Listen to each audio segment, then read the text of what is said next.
Welcome दोस्तों, आरिफ भगवान की चैनल में आप सभी का स्वागत है। मैं लेकर आया हूँ, आप देख सकते हो ये मेरा शॉप है, अपना प्राइवेट शॉप है। यहाँ पर गैस स्टोव, कुकर और मिक्सर और ब्लेंडर सभी प्रकार के अलग अलग सर्विसिंग हो जाती है। दोस्तों ये सूरत गुजरात में है, मेरा शॉप साबरी नगर में है।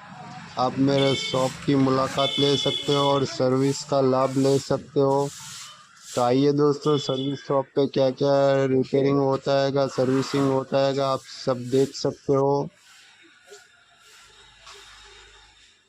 ये सब ऑलरेडी जो जो आपको व्यूज दिखाई दे रहा है उसी में सर्विस हो रहा है सब।